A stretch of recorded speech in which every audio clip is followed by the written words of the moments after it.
Welcome back from the break. आप देख रहे हैं आप जनाब। नाज़रीन, वक्त हो जाता है मस्टर्ड न्यूज़ का।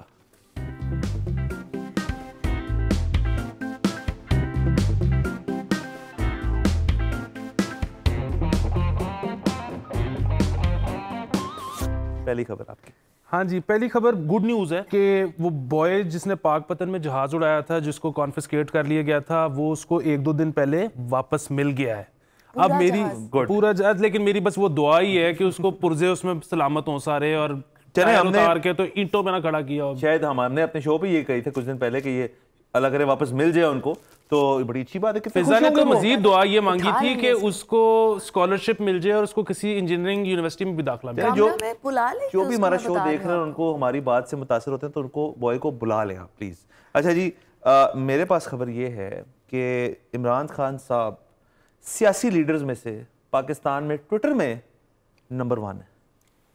और अब चूंकि अगर आप देखें ट्विटर का, आपको पता है ट्विटर एक जमाने में डोनाल्ड ट्रंप से पहले, ट्विटर का दौर अब बताया जाता है डोनाल्ड ट्रंप से पहले और डोनाल्ड ट्रंप के बाद। डोनाल्ड ट्रंप से पहले ट्विटर तकरीबन एक लॉस मेकिंग और डाइंग एंटिटी थी। जब से ट्रंप साहब आए उन्होंने 4 चांद लगा दिए ट्विटर को। उसके बाद सियासी बयान और पॉलिसी की हद तक बातें जो है वो कर बैठते हैं, तो फिर हम क्यों ना करें। मुझे तो लगता है ट्विटर ना एक डिजिटल वॉर जोन बन गया है। और क्या है, सब उसी पे जाके तू कुछ और होता है। लेकिन बहरहाल एक बात है कि इमरान खान साहब, हम ये तो नहीं कह सकते कि जो ट्विटर फॉलोइंग है वो डायरेक्टली ट्रांसलेट होती है इनटू वोट्स।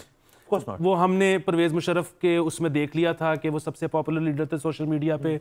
जब वो वापस आए तो 20 लोग भी सामने इस्तकबाल करने के लिए खड़े थे। हाँ, लेकिन बहरहाल इन खान साहब डिफेंस, खान साहब की मतलब पूरे कॉन्स्टिट्यूंसी अगर है या नहीं है पूरे पाकिस्तान में, लेकिन खैबर तक कराची हर जगह पे पॉकेट में उनके फॉलोअर्स हैं, ये मानना पड़ेगा। इसमें उनकी सियासत का कोई कमाल नहीं है, मैं वैसे पहले ये कहूंगा। उसमें कमाल इस चीज का कि वो एक स्टार तो है ना, और वो हमेशा से पाकिस्तान के सबसे बड़े स्टार है। ये फैक्ट है। हमारी आबादी इतनी, हम क्या 6-7वें नंबर पे आते हैं सबसे ज्यादा आबादी में।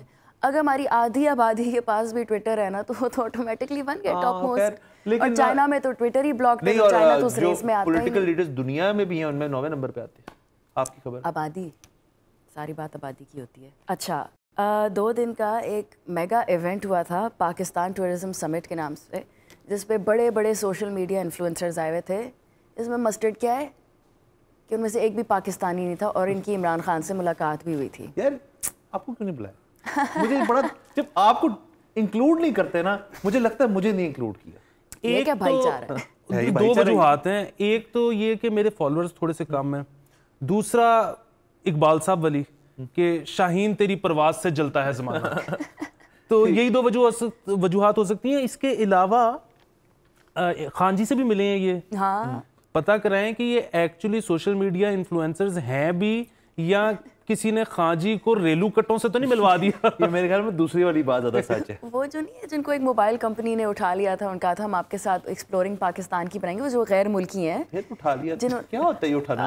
हमें तो नहीं पता ये क्या होता है उठाना। इनको हायर कर लिया था, तो वो भी थी उस इवेंट पे और उन्होंने एक पूरा व्लॉग बनाया है। तो मैं ये सोच रही थी कि जो वाकई वही बात आ जाती है, जो पाकिस्तान में सोशल मीडिया पे इतना काम करें, उनको इतनी लिफ्ट क्यों नहीं कराते? कोई अगर गोरी चमड़ी का आ गया वो ज्यादा स्पेशल क्यों होता है? बड़े अच्छे हैं, 1 मिलियन प्लस 2 लोग हैं, उनका नाम नहीं ले सकते शायद, फनी भी इतने हैं, बट वो फनी भी हैं। और वो फनी नहीं, दूसरे वाले फनी। मुझे वो फनी लगते हैं। गोरा कॉम्प्लेक्स की बात आ जाती है ना कि अपना टैलेंट ट्रैश है, बाहर से कोई भी आया तो बहुत अच्छा है। अच्छा जी, किसकी खबर? मेरी खबर है जी। खबर मेरे पास ये है, अली आपके लिए खुशखबरी है। हमने जिक्र किया था जी अपने प्रोग्राम पे कि एक हॉलीवुड की मूवी कैप्टन मार्वल, उसको यहाँ पे रिलीज़ नहीं होने दिया। वजूहात कुछ सामने आई, तो उनमें से एक ये थी कि जी साउथ एशिया की जो डिज्नी, क्योंकि इन राइट्स उसके पास इस मार्वल के उनके पास हैं, तो उनका जो हेड ऑफिस था साउथ एशिया के लिए वो इंडिया में था। और तब हमारी गर्मा गर्मी काफ़ी थी इंडिया के साथ, तो इस वजह से कहा गया था कि वो रिलीज़ नहीं हो रही। इसके साथ साथ कुछ लोगों ने यह भी इल्ज़ाम लगाया कि हमारी सिनेमा जो एसोसिएशन है उन्होंने पैसे नहीं दिए थे, अलबत्ता उस चीज़ का कुछ सबूत नहीं आया।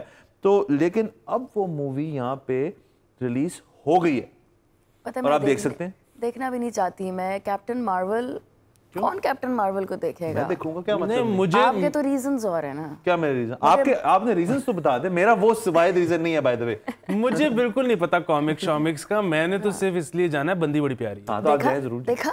अच्छा, और मजेदार बात, 26 अप्रैल को अवेंजर्स जो है वो भी रिलीज हो रही है, उसमें भी यही है बाय द वे। वो अवेंजर्स में सिर्फ वो नहीं है, सिर्फ वो नहीं है, बट वो भी हिस्सा है उसका। क्या देखिए, ये बहुत लंबी डिबेट हो जाएगी। जितना वंडर वुमन ने कमाया ना पाकिस्तान से, वो उसका भी रीजन।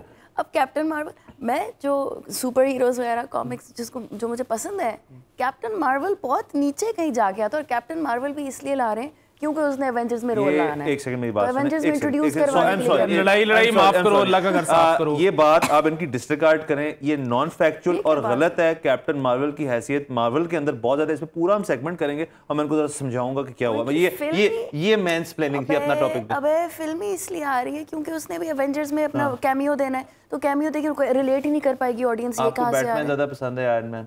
देखें, आर यू डीसी और मार्वल फैन? यार मेरा कट करके इंसर्शन ही ले ले मैं, क्योंकि डिबेट में तो हिस्सा नहीं ले सकता। आप भी खबर। ओके, एनीवे, अच्छा, बर्तानिया में ना 104 साल खातून है, जितनी क्यूट है। उन्होंने कहा कि मैंने जो है आज तक अरेस्ट नहीं हुई, मुझे कोई अरेस्ट कर ले। उनको फिर अरेस्ट करके ले गए, उनको जेल की हवा खिलाई, फिर उन्होंने कहा, फिर जब उनको निकाला उन्होंने कहा नहीं भाई ये बहुत बुरी बात होती है, अरेस्ट ना हो कोई। मैं यकीन से कह सकता हूँ यहाँ कितने भी साला शख्स हो, वो कभी ये नहीं कहेगा मैं थाना चेक करके आया, कभी हो नहीं सकता। लेकिन चले, ये बड़ी अच्छी है, मुस्बत है ये बहुत इस लिहाज से कि उन्होंने कहा कि चले चेक कर लेते। हाँ, उनको ओल्ड एज होम गिरफ्तार करने आए वो लोग, और उन्होंने जो सबसे क्यूट बात है, उन्होंने कहा कि मैं अब मुस्तकबिल में कोई ऐसा काम नहीं करूंगी जिससे मुझे गिरफ्तार होना पड़े। मतलब 104 साल की खातून ऑप्टिमिज्म देखिए, मुस्तकबिल देख रही है। वाह, कमाल। मतलब बकेट लिस्ट, फिर आप सोचिए लोगों की बकेट लिस्ट में किस चीजें होती हैं। आपकी खबर। हाँ जी, आशिर अजीम को वतन वापस लाने मुलाजमत पर बहाली की करारदाद जमा। ये आप देखें कि आप कहते रहते हैं वहां पे वो ट्रक चलाते, मैं नहीं मानता वैसे। नहीं, वो ट्रक चलाते हैं, वो नहीं भी चलाते तो उससे फर्क नहीं पड़ता। असल बात ये है कि बात अब यहाँ तक आ गई है कि आशिर अजीम को वापस लाने लगे हैं, क्योंकि आशिर अजीम को वापस लाने का मतलब है कि फिल्म या ड्रामे के थ्रू इन सियासतदानों को गाली पड़वाने का वक्त हुआ चाहता है। और इसमें आप ये भी तो देखें ना कि कितने अरसे से इसहाक डार साहब गायब थे, और अब एकदम से सब चैनल्स पे इसहाक डार बैठे हैं। आशिर अजीम को भी आ रहे हैं। खान जी के लिए बैड न्यूज है। ये आपकी एक कंस्पिरेसी थ्योरी आ गई बड़ी देर बाद, जबरदस्त है।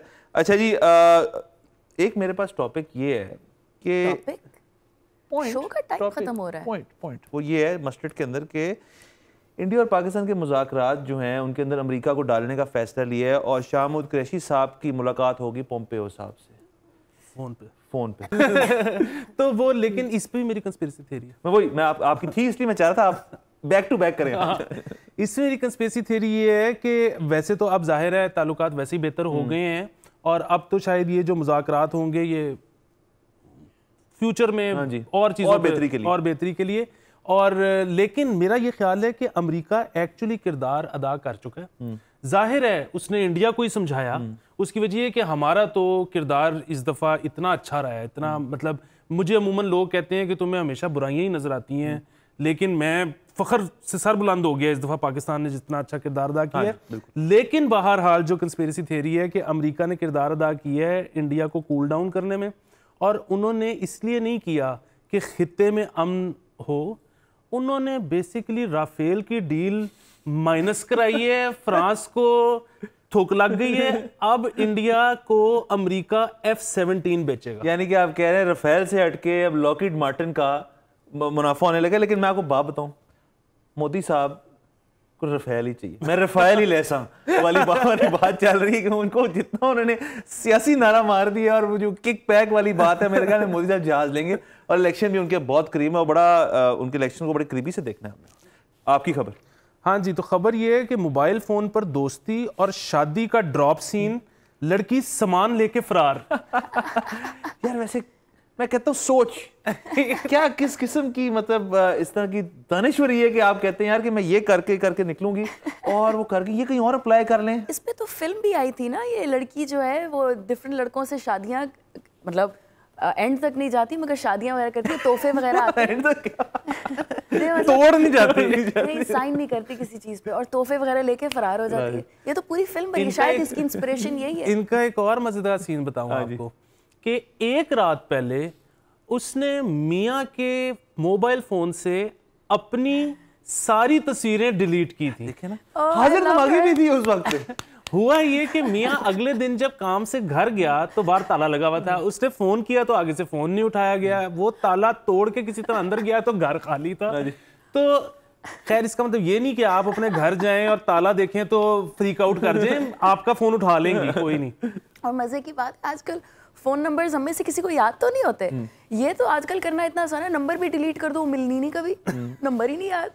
नाज़रीन, इसी बात पे आपसे लेते हैं इजाजत। उम्मीद है आपको शो पसंद आया होगा। अगले हफ्ते आपसे इंशाल्लाह फिर मुलाकात होगी। खुदा हाफिज। धूप में खड़ा जल रहा हूँ मैं, साया दो मुझे, ये मेरा जुनू, ये मेरी जलन है, मेरी सजा, मेरी ये थकन कह रही है क्या। चलो तो सही, चलो तो सही, प्यार प्यार भी हो ही जाएगा।